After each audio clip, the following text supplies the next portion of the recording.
শীতকালে দেরি করে ঘুম থেকে উঠে 8টা থেকে 12টার মধ্যে ঘরের সমস্ত কাজ আমি কিভাবে এক এক করে কমপ্লিট করে নিলাম সেটাই আজ তোমাদের সঙ্গে তুলে ধরবো। গুড মর্নিং প্রিয় বন্ধুরা, তোমরা সকলে কেমন আছো? আশা করছি প্রত্যেকেই খুব ভালো আছো। তোমাদের ভালোবাসা ও ঈশ্বরের আশীর্বাদে আমি আগের থেকে এখন একটু বেশ ভালো আছি। তোমাদের সকলকে আমার ছোট্ট পরিবারে অনেক অনেক স্বাগত। আর ভিডিওটা শুরু করার আগে আমার যারা বয়োজ্যেষ্ঠ তাদের শ্রীচরণের শত প্রণাম, ছোটদেরকে অনেক ভালোবাসা জানিয়ে আজকের ব্লগটা শুরু করলাম।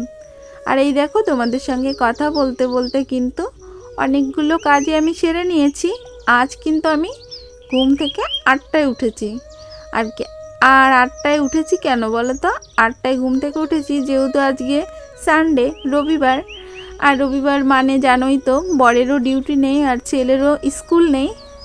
এই জন্যই না একটু লেট করে ঘুম থেকে উঠেছি। তাতে আবার শীতের দিন উঠতে একটু কুড়েমেও লাগছিল। তা ভাবলাম যাকগে, যেহেতু দুজনারই তো ছুটি আছে। তারপরে দেখো, উঠে কিন্তু আমি 1 সেকেন্ডও বসে নেই, একটার পর একটা কাজ মাথায় ব্রেন খাটিয়ে করেই যাচ্ছি। আর আমি কিন্তু এই কাজগুলো মানে হাতে ব্যস্ততায় করছি, কিন্তু মাথার মধ্যে চাপটা কম নিচ্ছি। কেন বলো তো? মাথার মধ্যে চাপ বেশি যদি চাপ নিই তাহলে কিন্তু একটার পর আর একটা করতে যেয়ে আমি থতমতো খেয়ে যাব। কিন্তু সেটা কিন্তু আমি করছি না। একটার পর একটা আমি স্থির মন নিয়েই কাজগুলো সেরে নিচ্ছি। তাতে কি হবে, আমার মাইন্ডটা যদি ফ্রেশ থাকে আমার কাজ, আর আমি যদি ওই মাথার মধ্যে ব্যস্ততা নিয়ে কাজগুলো করি তাহলে কি হবে, একটা হাতে থেকে পড়ে যাবে, হয়তোবা কাজটা সুন্দরভাবে কমপ্লিট হবে না।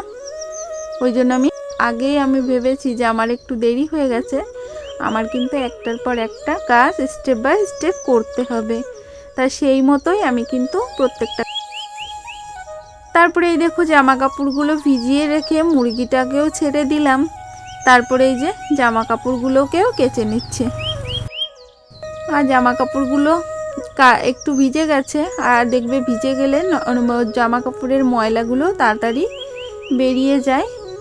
আর এই দেখো, তোমাদের সঙ্গে গল্প করতে করতে কিন্তু সমস্তটাই কাঁচা হয়ে গেছে আমার। এখন আমি ধুয়ে নেব সমস্তটা। তারপরে কাচাকাচি হয়ে গেছে, স্নানটা করে নিয়েছি। আর এর মধ্যে কিন্তু দুটাতে না একটু খুশি খুশি ভাব লাগছে। তারপরে আবার এই মাসিমাটা এসেছে, মাসিমার সঙ্গে একটু কথা বললাম। মাসিমাকে বসতে বলেছি, মাসিমা বসেছে। তারপরে দেখো, এই যে একটু চা করে নিলাম। আর আজকে চা মুড়ি আর বিস্কুটটাই দেব বড়মশাইকে। আর তারপরে আমি আবার একটু, এই যে কালকে সম্মেলন ছিল, শনিবারের দিন সম্মেলন ছিল, সেখান থেকে খিচুড়ি এনেছে। আর খিচুড়িটা খেয়ে নেব আমরা সকালে প্রত্যেকে। আর দিকে ফ্রিজ থেকে মাছ বের করে মাছের জল দিয়ে রেখেছি, চালটাও ধুয়ে নিয়েছি। তারপরে দেখো, এই যে 11:30 বেজে গেছে, রান্নাটা বসিয়ে দিয়েছি। আর আজকে যে এটা হচ্ছে কচুর তরকারি, আর কচুটা আমার কষানো হয়ে গেছে। তারপরে জলে জাল উঠে যাওয়ার পরে মাছটা দিয়ে ঢেকে দিয়েছে। এখন তরকারিটাও হয়ে গেছে, নামিয়ে। আর আজকে না কচু আলু তরকারিটা করলাম, আর তার সঙ্গে একটা মূলোর তরকারিও করেছি, সেটা তোমাদের দেখালাম না। আর এদিকে শাকের ঝোলটাও হয়ে গেছে, এটাও নামিয়ে নেব।